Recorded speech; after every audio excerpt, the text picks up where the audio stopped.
बिस्मिल्लाहिर्रहमानिर्रहीम। अस्सलामु अलैकुम। ससुर सास को ऐसी जड़ी बूटी खिलाता कि वो जवान रहती।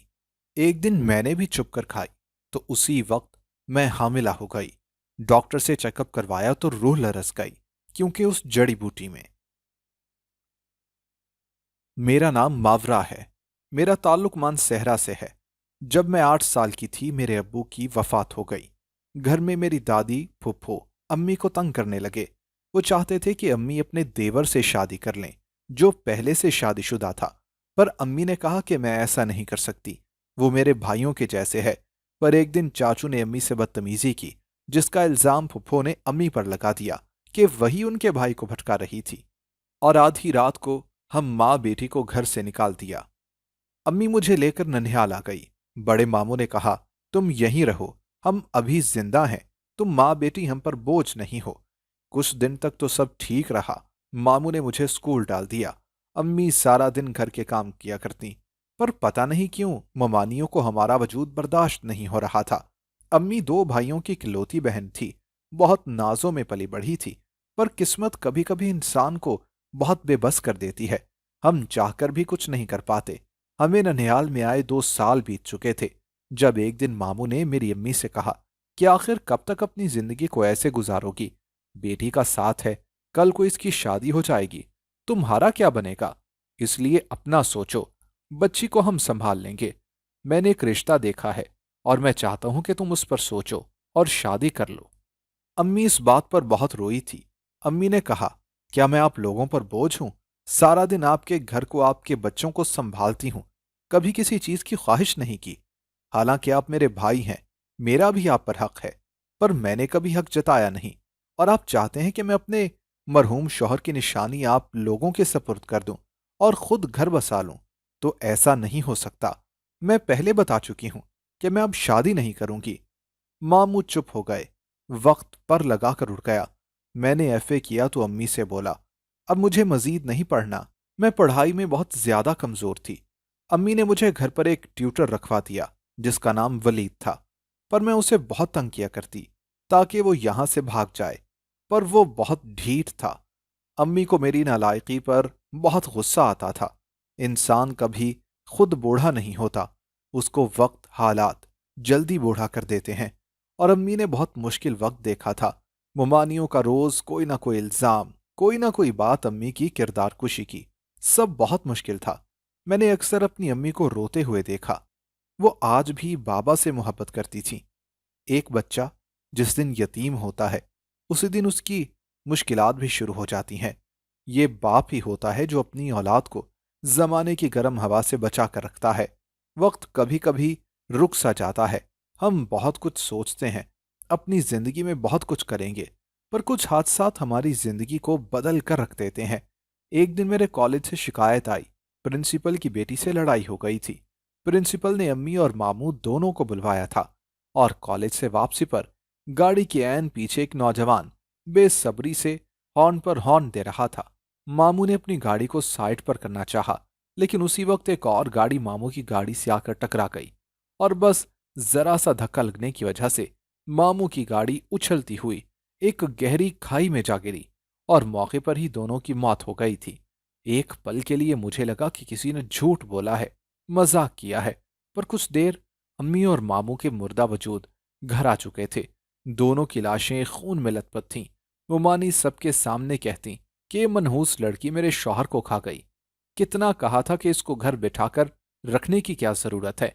इस मनहूस ने जब से हमारे घर में कदम रखा है हमारी खुशियों को खा गई। मुझसे मेरा शौहर छीन गया। सब मुझे बहुत अजीब नजरों से देख रहे थे और मैं अपनी माँ के चेहरे को छू रही थी। सबको अपनी अपनी पड़ी थी। मुझे कसूरवार समझ रहे थे। मैंने भी तो अपनी माँ को खोया था।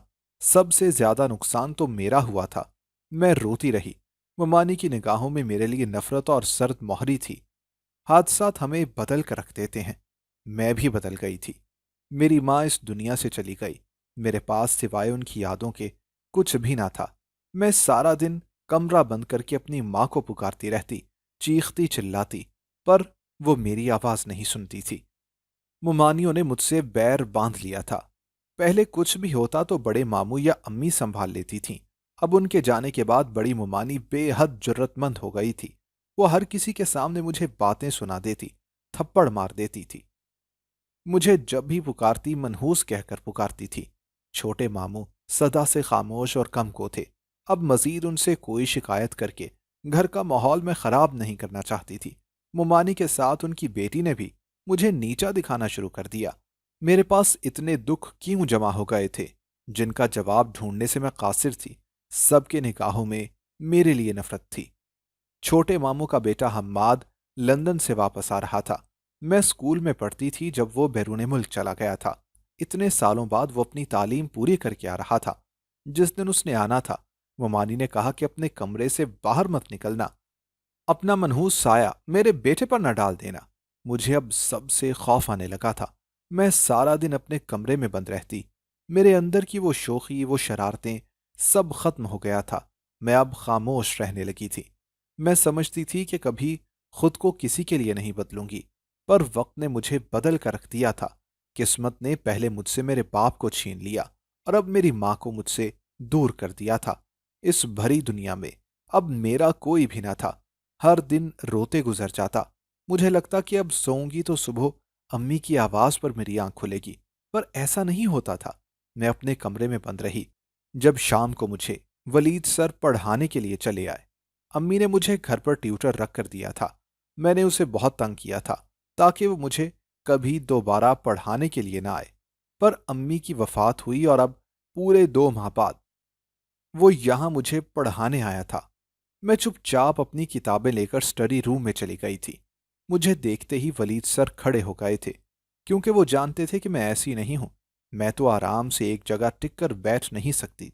पर अब मुझे खामोशी से किताब खोलते देखा तो उन्होंने कहा, मावरा, माँ बाप का दुख बहुत बड़ा होता है, उनकी जगह कभी कोई नहीं ले सकता। पर तुम अपनी माँ का ख्वाब तो पूरा कर सकती हो। तुम जानती हो कि आंटी जब मेरे पास आई थी कहने लगी, वलीद बेटा, बस तुम ही मावरा को पढ़ा सकते हो। आज तक जितने भी ट्यूटर आए सब उससे तंग आकर भाग जाते थे।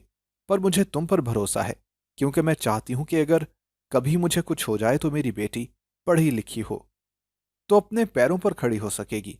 कोई किसी को नहीं पूछता, किसी का बोझ नहीं उठाता। हमें खुद ही अपना बोझ उठाना होता है। और मेरा ख्वाब है कि मेरी बेटी पढ़ लिख कर कुछ बन जाए। और उस दिन सिर्फ आंटी के कहने पर मैं इतनी दूर से तुम्हें पढ़ाने के लिए आता हूं। अब आंटी नहीं रही जो तुम्हें समझा सकें। अब तुम्हें खुद अपनी जिंदगी को बेहतर बनाना होगा। इसीलिए अच्छे से पढ़ाई करो। मैं सर वलीद की बातें अब बहुत गौर से सुन रही थी। वो खुद उम्र में मुझसे ज्यादा बड़े न थे। एमफिल का लास्ट सेमेस्टर चल रहा था उनका, और अम्मी पता नहीं कैसे उसे जानती थीं। सर मुझे पढ़ा रहे थे, पर मेरा जहन अपनी अम्मी की बातों में अटक चुका था। जाने वाले को न जाने कैसे पता होता है कि वो जी नहीं पाएगा, क्योंकि इस दुनिया से जाने वाले अपने सबसे अजीज रिश्तों को अपने साथ नहीं ले जाते। अम्मी तो जानती थीं कि मैं उनकी लाडली बेटी हूं। मैं तो इतनी बड़ी हो जाने के बावजूद अम्मी के साथ सोती थी। फिर वो मुझे कैसे छोड़कर चली गईं। मैं रोने लगी थी और वापस अपने कमरे में चली गई। और फिर दोबारा सर वलीद नहीं आए थे। मुझे लगा कि वो भी तंग आ चुके होंगे। पहले 2-3 साल उनको मैंने बहुत तंग किया था, पर एक दिन पता चला कि मुमानी ने उसे आने से मना कर दिया है और मुझे कहा कि जितनी पढ़ाई करनी थी तुमने अब कर ली, अब घरदारी सीखो। सुबह से पूरे घर की सफाई तुम करोगी, काम वाली की मैंने छुट्टी करवा दी है।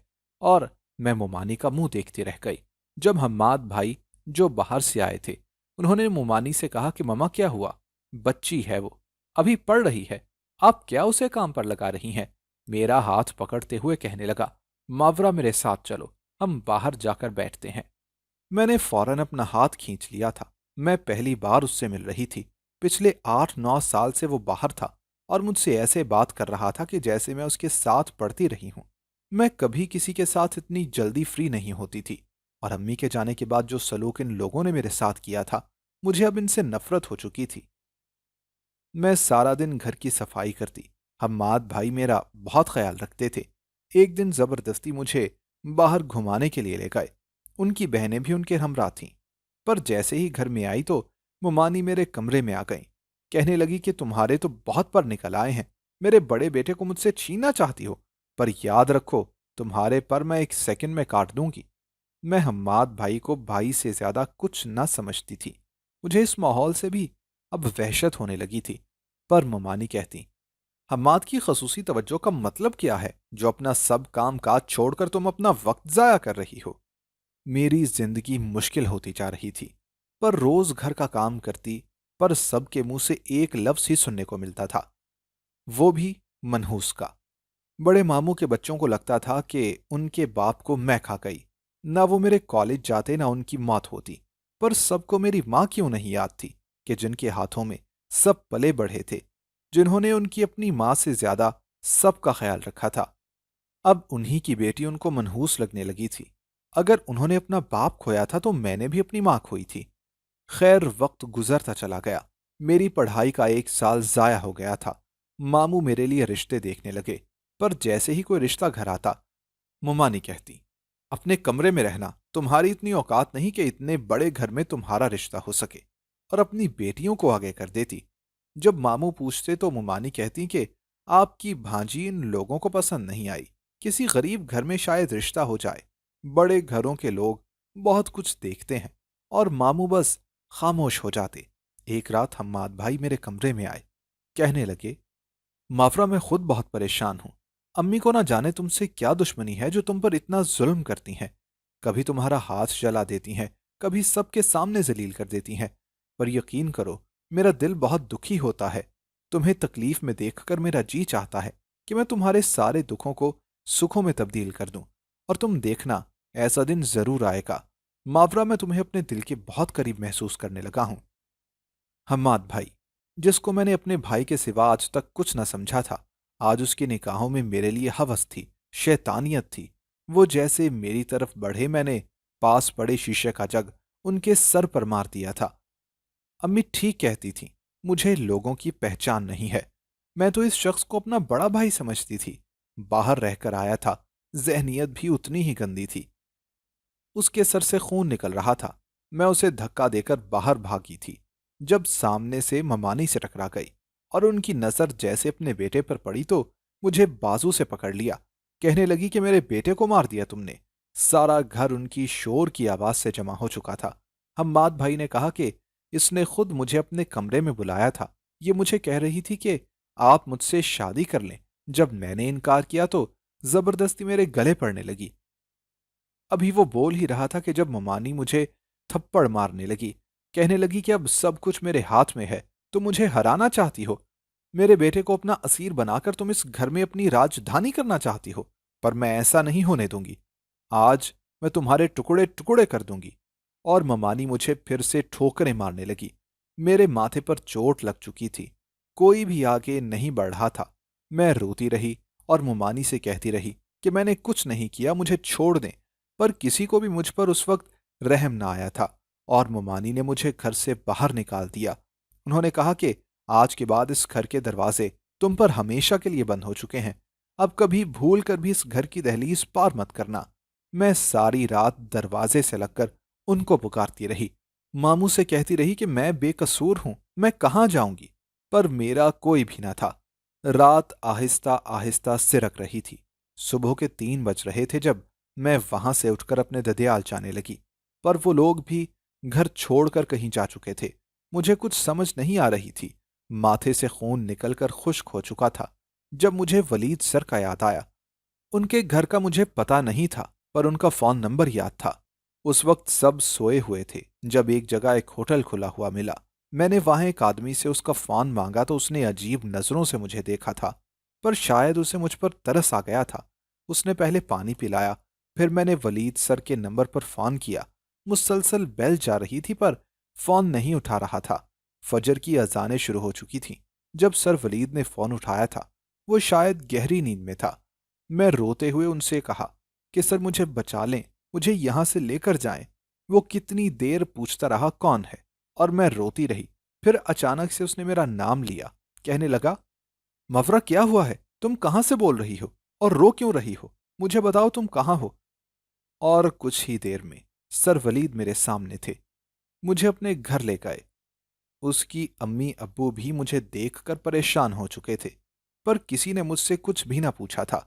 मेरी कब आंख लगी मुझे पता ना चला। सुबह खुद आंटी मेरे पास आई थी। मैं सर झुकाए बैठी थी। उनसे सर वलीद का पूछा तो उन्होंने कहा कि आज उसका जॉब इंटरव्यू है। सारी रात पढ़ाई करता रहा पर अचानक से वो बाहर को भागा। कहने लगा कि अम्मा मावरा परेशान है। मुझे अजीब सी अपनायत महसूस हो रही थी। सुबह से शाम हो चुकी थी। किसी ने एक बार भी मुझसे वजह ना पूछी थी। रात को जब सर वलीद घर आए तो बहुत खुश थे। उनकी जॉब कन्फर्म हो चुकी थी। सब एक दूसरे को मुबारकबाद दे रहे थे। मैंने उस घर में एक चीज नोट की थी। घर में कहीं भी आईना न था सिवाय वलीद सर के कमरे में।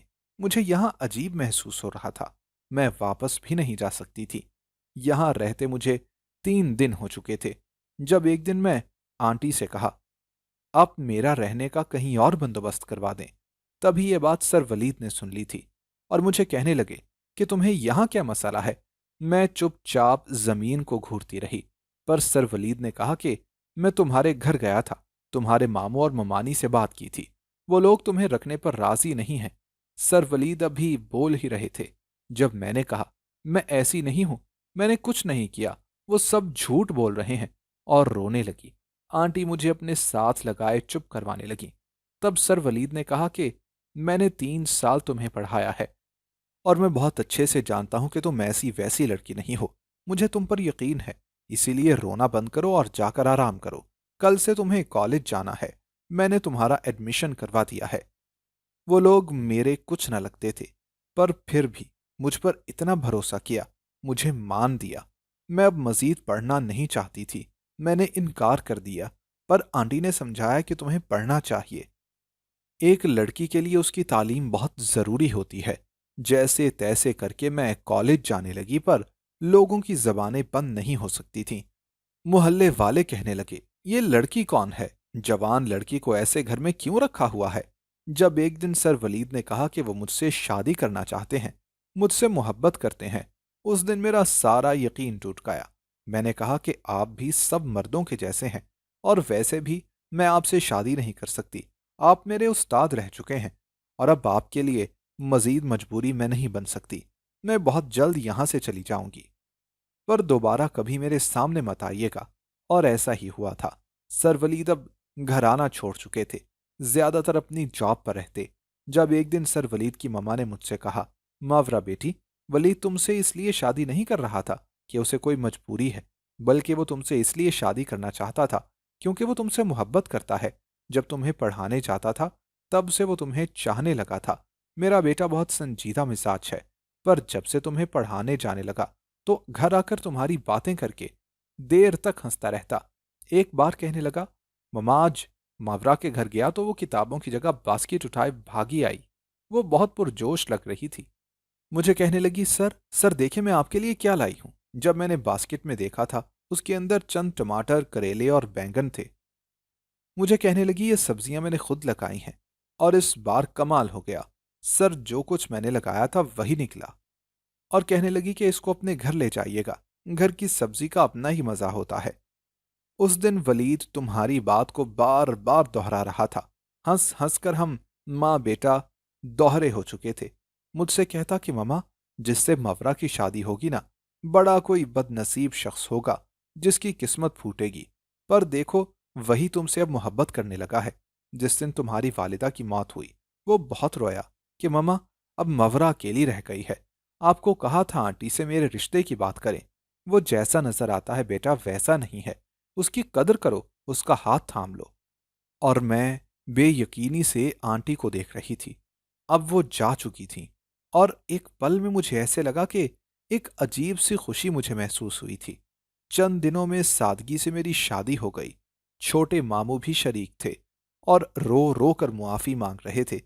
मुमानी को फालिज हो चुका था, और हम्माद उसकी एक कार एक्सीडेंट में टांगें जाया हो चुकी थीं। मामू को सच्चाई का पता चल चुका था। अब मैं उस घर जाना नहीं चाहती थी।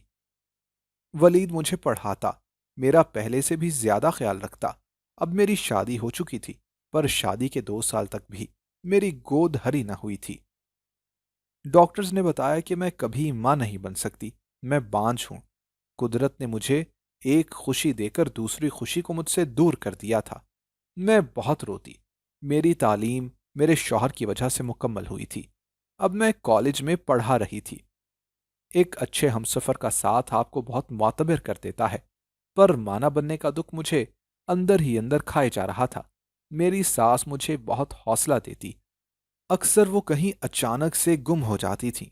वो अभी तक जवान थी। सभी लोग उनसे इस बात का राज पूछते थे।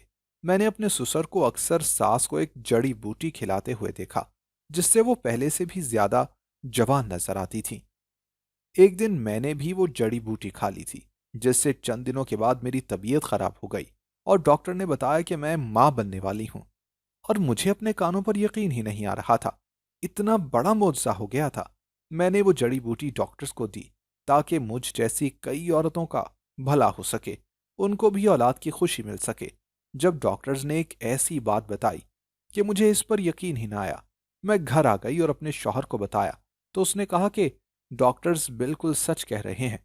वो जड़ी बूटी नाग और नागिन का जोड़ा इस्तेमाल करता है, जिससे वो इंसानों के दरमियान इंसान बनकर जिंदगी गुजार सकते हैं।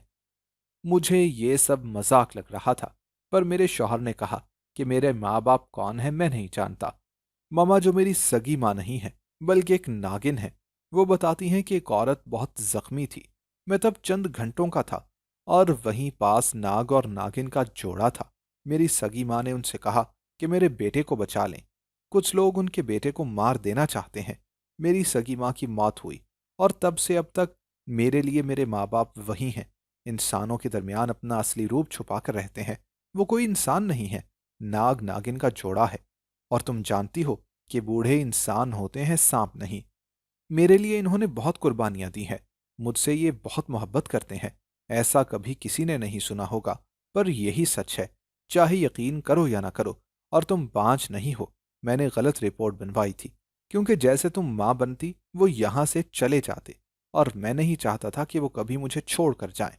और ये सच्चाई मुझे कभी पता ही ना चलती अगर मैं अपने कानों से ना सुनता। मुझे अक्सर ममा की जरूरत होती, पर चांद की चौदहवीं को उनका रूप खुद ब खुद बदल जाता था। वो मेरे पास नहीं आ सकती थी। जब मुझे ये सब पता चला तो मुझे हैरत नहीं हुई थी और ना मुझे डर लगा था। मेरे लिए वही मेरी माँ थी। जन्म देने से पालने वाली माँ का ज्यादा हक होता है। मुझे सब कहानी लग रही थी। ऐसा लगता कि जैसे अभी मेरा शौहर कहेगा कि मैं तो तुमसे मजाक कर रहा था, पर मेरे शौहर की आंखों में आंसू थे। और मैं भागती हुई अपनी सास और ससुर के कमरे में गई थी, पर पूरा घर खाली था। वो जा चुके थे और मैं वहीं बैठी रोने लगी थी। मेरा शौहर मुझे संभालने लगा, कहने लगा कि रो क्यों रही हो, एक ना एक दिन तो जाना ही था उनको। पर मुझे लगता कि मैं कसूरवार हूं उन सब की। 8 साल गुजर चुके हैं आज। मेरे 2 बेटे हैं। हम एक बहुत अच्छी जिंदगी गुजार रहे हैं। मेरे शौहर की मोहब्बत ने मुझे मुकम्मल कर दिया था। और आज भी अक्सर हमारे घर नाग का जोड़ा आता है और पूरे घर में घूम कर चला जाता है। और मैं जानती हूं कि वो कौन है। हमारी वीडियो अगर आपको पसंद आई है तो ज़रूर लाइक कीजिए। अपनी राय देना चाहें तो कमेंट्स कीजिए। अच्छी लगे तो शेयर कीजिए। इसके साथ साथ अगर आपने हमारा चैनल सब्सक्राइब नहीं किया तो ज़रूर कीजिए और बेल आइकन पर लाजमी क्लिक कीजिए ताकि हमारी हर आने वाली वीडियो आप तक बर वक्त पहुंच सके।